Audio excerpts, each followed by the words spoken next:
Let's discuss the Burka. So as you know, Pauline Hanson does a second stunt in the political chamber. She walks into with a burqa into the Senate, and she basically tried to make this whole drama. We need to get the burqa ban because it's a national security threat to our culture. So this has to be banned and so forth. So have that thought, and we're going to discuss the burqa. So the first arguments they make towards Islam is that this is what Pauline Hanson says. Pauline Hanson says the reason why we need to ban the burqa, it's because Muslim men oppress women, and the burqa is the symbol of oppression, and we're forcing women to wear this. Therefore, Pauline Hanson is this courageous woman that is for liberal thoughts. She wants to end the burqa because Muslim men force women to wear the burqa. That's her argument. What's interesting is they know they can't ban the burqa if they simply said it's a security threat, right? Because there are many places in Western societies where the burqa or face covering in general, there are exceptions. If you ride a motorbike, if you go to a ski resort, if you do different types of activities, like even fishing. Men to protect their faces from the sun can actually wear a burqa type material over their head. It's to protect you from the sun. So there are all these different exceptions, right? So when it comes to the niqab, there's no exception. It's like ban it completely. Ban it from shopping centers, ban it from public parks and spaces, ban it everywhere, right? Ban it in all public places where people interact. So with the niqab, there's no exception. So, when they always say, we need to ban it in security places like heightened security, such as banks, money exchange areas. But they're not saying that, right? They're not saying that. Their argument is ban it, period. So it's not really about security. They just don't want to come out and say it. So they won't say, we don't like Islam, we don't like anything Islamic, therefore it should be banned in Western countries. The argument there, if they did such an argument, it would be deemed Islamophobic, so they don't go through that angle. So they'll come through and say, well, it's just a security issue. Of course, there are Islamophobes that will make the argument, it's Islamicizing the West, we don't want it here. Those types of comments usually come from the comment section. But from the political aspect, majority of them, you might have your one or two who may openly express that, but he gets shut down really quickly as being Islamophobic. So people like Pauline Hanson will come out and say, it needs to be banned because, what's the reason? A, it's a security issue. B, it's a forced garment, and we can't have anything forced in our constitution, in our governments, in our daily lives. Nothing like that should be acceptable. But there are so many holes in that narrative. If we're just going to go by free choice and force, then everything has to be banned for that reason. That means we're going to have to ban women's bikinis and men's underwears because they're also forced on us, right? You can't go out nude into society you'll be dealt very quickly. There is certain laws that do not allow that to happen, right? It's called indecent exposure, right? Yes, there are certain designated areas where you can go and do that. It may be a nude beach. There may be exceptions where you can do that, but generally speaking, in public society and everyday life, you can't do that.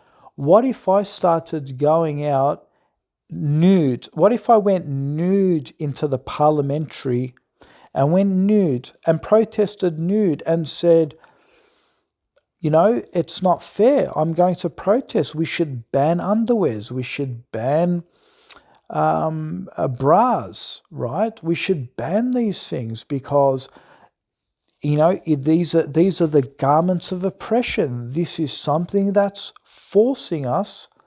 The government is forcing us to wear this, so I'm going to protest. I mean, you'd think I'm an idiot, right? You'd say, well, that's exactly what Pauline Hanson is doing. She's saying because some Muslim countries force the burqa, or Muslim men may force their wives to wear the burqa, therefore we need to ban it. If that is the case, then you're going to have to do it with a lot of things. Dress code, workplace dress code. When you go to work, you have to have a certain uniform. Imagine I went and said, McDonald's is forcing me to wear McDonald's clothes. Right, I want to be able to work at McDonald's because I love working at McDonald's. It's something that I wanted to do all my life. But you know what? I wanted to go to McDonald's wearing my own casual clothes because that's what I feel comfortable with. Free choice, man. And if that company is forcing me to do that, I'm going to go to McDonald's and I'm going to wear my clothes and I'm going to protest. Right? You'd say, man, get out of here. Are you stupid? That's the policy. And they have every right to have a dress code within their company. But when it comes to Islam, we have a double standard. If Islam imposes a dress code, no, this is oppressive, we shouldn't allow this to happen. The secular government imposes a dress code, we turn a blind eye. Certain companies have dress codes, we turn a blind eye, we don't say that's unfair. But when it comes to Islam, that's unfair, it's oppressive, I should be able to express my right, we shouldn't be able to have Muslim men forcing women to wear the hijab or their sisters or their wives or their daughters to wear it. Yeah, I mean, that is oppression. That's apparently oppression. But the government forcing you to wear certain clothing in society, that's not oppression. That's, well, if you don't like Australia, if you don't like secular law, pack up your bags and go to another country that may give you the freedom that you're after, right? So it's a double standard when it comes to Islam, when it comes to secular law. The other thing that we need to discuss is refuting the myth about women covering Islam because men can't control themselves. This is another thing that they bring up. One common stereotype is that women in Islam are required to cover themselves because Muslim men allegedly cannot control their desires. This argument is often framed as if the hijab, niqab, or modest dress is a way to protect men from themselves rather than a personal or religious choice. But let's take a step back and look at Western society. In most countries, women have separate bathrooms and changing rooms. Is this because Western men cannot control themselves? Are women forced to use a separate bathroom because men might lose control? Of course not. These arrangements are about privacy, safety, and respect, not about men's supposed lack of self-discipline. Similarly, there are women-only gyms and fitness centres, spaces where women can exercise without concern or harassment. Does anyone seriously claim that these facilities exist because Western men are unable to control themselves? No, they exist to give women freedom, dignity, and security. The same principle applies in Islam. Modest dress, including the hijab, is primarily about personal piety, dignity, and identity, not a concession to male inability.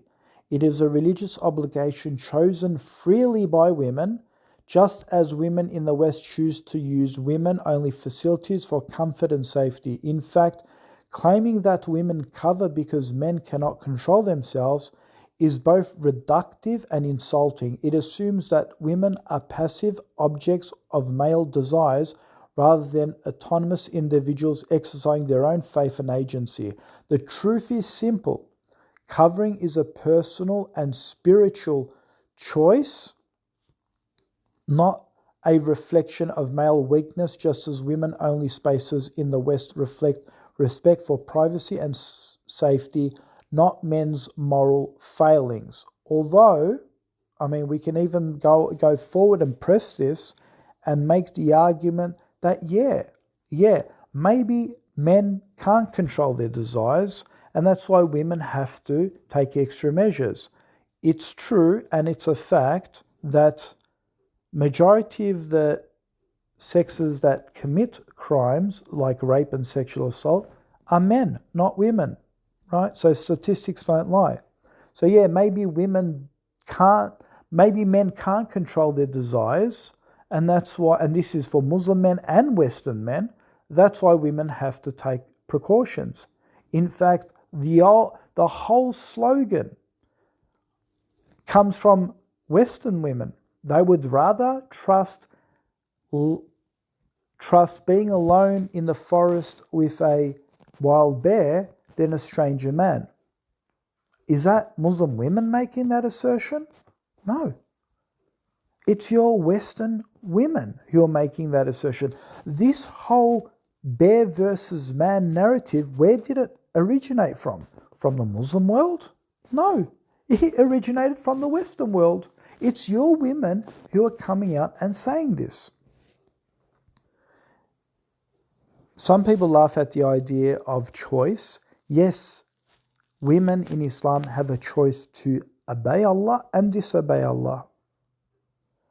But is Islam mandatory? Is hijab or niqab mandatory? Yes, the scholars do say that it is mandatory. Now, the choice is whether you accept it and practice it is your choice. If you accept it and practice it, you'll be judged. And if you reject it and don't practice it, then again you will be judged. That's something Allah will judge you with. Now, can an Islamic government impose Allah's judgment? Yes, we're not shy from this. If you're in a public space, then yes, you're going to be judged. Just like West judges you when you're in the public space. You need to have a certain dress code. You want to go walk without clothes? You want to do public indecency and exposure? You're going to be judged, right? They're like, the Taliban judge and oppress women who don't wear the hijab and they whip them. Well, I want to see what happens if you go to a public space and expose yourself, indecent exposure, and then you resist arrest. Those police will use capsicum spray, tasers, and even dogs to restrain you from public indecency, right? Which is more severe than what the Taliban does. But again, we have a double standard when it comes to the Taliban and a different standard when it comes to Western laws. And a lot of these people who champion for, women's rights against the Taliban, they would say to the same people who expose themselves in the West, follow the law. If you don't follow the law, you won't get hurt. It's as simple as that. If you don't like the law, leave. The truth of the matter is, they're not against, it's not about security. It's not about women being forced to wear the niqab. It's about the identity, the visible presence of Islam in the West. This is what they are truly against. There is no other way out of this. These same people who are against the hijab and the niqab, trust me, they're not just against the niqab, they're also against the hijab. Okay? So they'll first start at the niqab, then once they remove the niqab, then they'll go for the hijab. Okay? Because again, they make the same argument for the hijab. They say the hijab is also oppressive. The hijab is also forced on women, right? But it's always a stepping stone. First, I'll start at the niqab, then they'll go to the hijab, then they'll go to the mosques, then they'll go to Muslims praying openly, which is Islamicizing the West. Then they'll go to halal. We can't have halal. We can't. So it's not just the burqa. So you can see that there's a clear pattern. It's all about we don't want to Islamicize the West, and it's the irony is these same people who say we don't want Islam in the West, they're the same people who say we need to have the West in Afghanistan. We need to have the West in Palestine. We need to have the West in Syria. We need to have the West in Turkey. Turkey can't be an Islamic country. It must be Western. It must conform to the West. We don't want Islam. We don't want an Islamic government in Egypt. We want it to be liberal and secular. So these same people who constantly attack Islamization of the West are the same people who are trying to Christianize or Westernize the Muslim world. Get that logic. For 2 decades, they tried to Christianize and Westernize Afghanistan. After 2 decades, it failed, right? So they're very bitter. And what is even more extraordinary, they've failed in Afghanistan. And what's shot them in the foot is that Afghanistan has come to Australia, and we're seeing more women in niqab, we're seeing more women in hijab, we're seeing more women reverting from Christianity or atheism or Westernism or secularism to Islam. So the hijab maybe 20 or 30 years ago, it wasn't so visible. And now it's more visible because even women who don't have fathers or brothers or uncles forcing them, some of these sisters come from revert families where these families actually reject their choices of wearing the hijab and they kick them out of home, and these sisters by their own choice are accepting the hijab, right? And so this is becoming a real sore eye for them when they see this. And so what do? Out of frustration, they're like, we tried to stop Islamization in Afghanistan, but we can't even stop it in the West. It's come here, right? And I think this is Allah's punishment. These same people came to Australia. They forced Christianity here. They forced a different white culture to the indigenous people of this country. They brought their churches here by force, not with flowers, with guns. They wiped out a lot of the indigenous communities, and they tried to westernize and Christianize this country, which they successfully did. It became something like 95% Christian. Now what we are seeing in the statistical reports is that 50% identify as either non-religious or non-practicing Christian or don't identify as Christian at all. And we are seeing a shift. We are seeing Islamic numbers growing, and we are seeing a cultural shift. And so I think what's happened here is what they did to others is coming back to haunt them. And now, just as they tried to replace an indigenous community, which they successfully did, they fear that what they did to others is going to end up to them. And so they are now being replaced.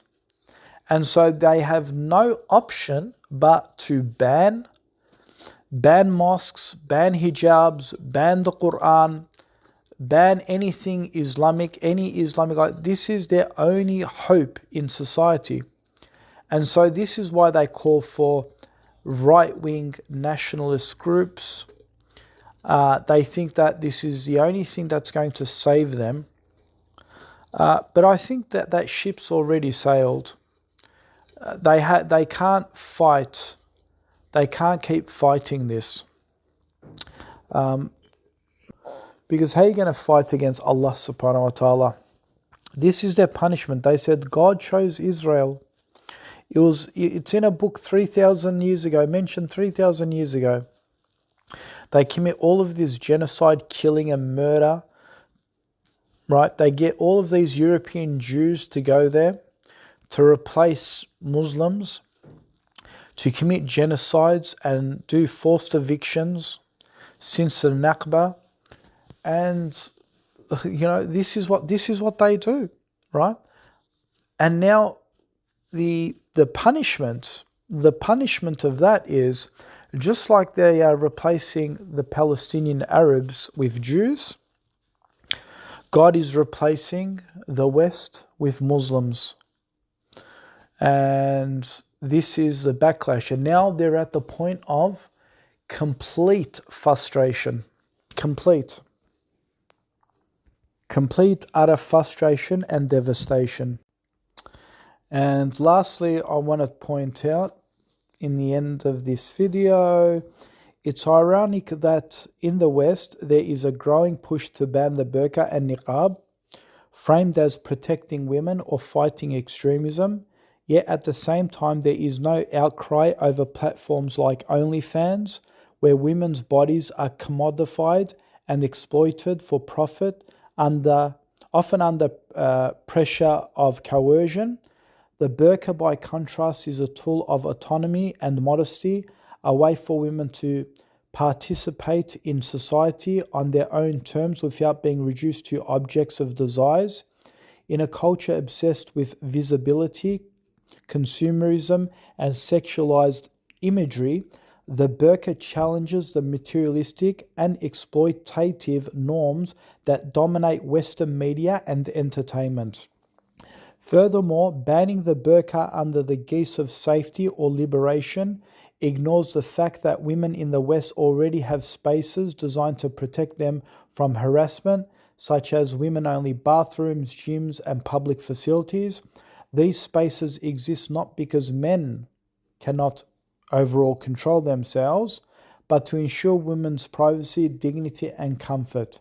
The same principle applies in Islam. Covering is not about male weakness, although men can be weak at times. It's about female agency and choice. The hypocrisy is clear. Western societies claim to champion women's rights, yet they are quick to police clothing that challenges their norms while tolerating industries that exploit women for profit. And with that, thank you for listening.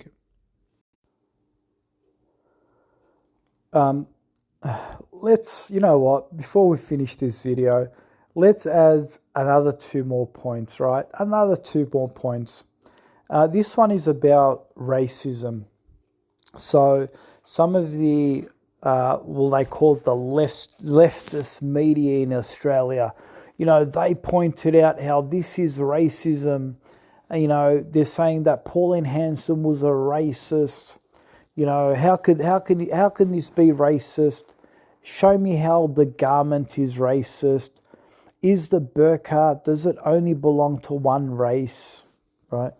I'm glad that they actually point out that Islam is not a racist religion. Well, because that's what they're actually saying, right? Unlike, maybe like Judaism, where Israel is only for the Jews, only for the chosen people, right? They don't turn around and declare that's a racist religion. But I'm glad they say that the niqab or the burqa doesn't represent one piece of one race, right? And so they say, which race owns the burqa? So how can Pauline Hanson be a racist? The response to that is very simple. They always say, I'm not a racist, Islam isn't a race. Sure, then explain why they never tell Muslims to go back to Bosnia, Indonesia, Africa, Malaysia, or Central Asia. But it's always go back to the Middle East. Islam isn't a race and it isn't Middle Eastern. What you're doing isn't religious critique, it's racial profiling. It's stereotyping Muslims based on ethnicity. That's racism. Islam isn't a race, but the way you treat Muslims absolutely is. And then someone writes back saying, stupid argument. Now go back to your land of origin to spread stupidity. This is Australia. Let me replace you. I am ready. Australia, I'm coming. So this is what one Islamophobe said, right? And my response to him was simple. I see what you did there. You got called out for saying go back to the Middle East.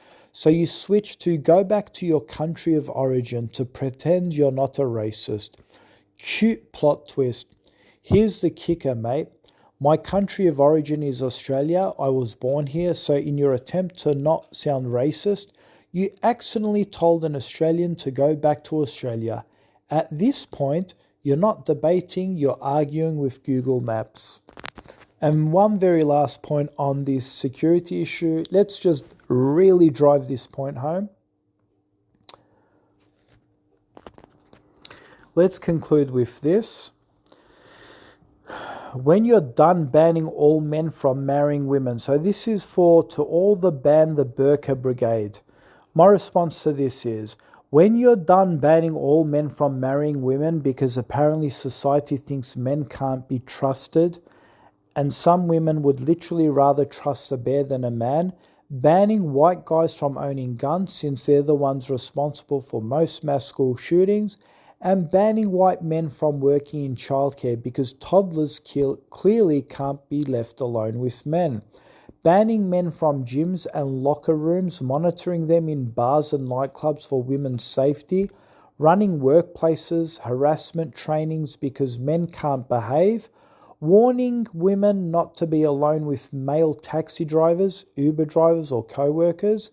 Then we can sit down and chat about your fear of the burqa. Funny how women are protected from men at every turn, yet we're expected to fear a piece of cloth. Until then, spare us the selective outrage. Ban the burqa or ban the man is the question. Let's talk actual danger, not fantasy. Domestic and partner violence deaths. Now let's make a comparison statistically. Domestic and partner violent deaths. Every year in Australia, around 100 women are killed, and nearly all of them are killed by men. What about childcare sexual abuse cases? When abuse happens in childcares, it's almost always male offenders. In one case, a single man committed 1,600 plus offences against 91 children. Mass shootings in Australia. Every major mass shooting in modern Australia history has been committed by who? Not women, but men. Overwhelming white men. Right? Now let's make a comparison. Terrorist attacks by Muslim women in Australia. There's exactly one high-profile case in decades. Her name is Momina Shoma. That's it, just the one case. Now tell me, with hundreds of women killed by men, dozens of children abused by men, and every mass shooting committed are by men, You're still convinced that the national security threat worth banning is women in a burqa? Funny how your fear has nothing to do with danger and everything to do with what's easier to demonize. So that's the crux of the argument, folks. That's the crux of the argument. One case, one bloody case, one terrorist attack by a niqabi in Australia, one terrorist attack, right? And you have all of this violence committed by men, but I don't see you saying we need to ban men from childcare centres. I don't see you saying we need to ban men from having handguns. We need to ban men from marrying women or living with women in the same household, because most men commit all of these domestic crimes. But instead, you want to ignore all of these atrocities. You don't talk about the banning language when it comes to men who commit all these crimes, right? But you want to suddenly say, let's ban the niqab because we had one terrorist attack. One terrorist attack. That's it. We'll leave it there.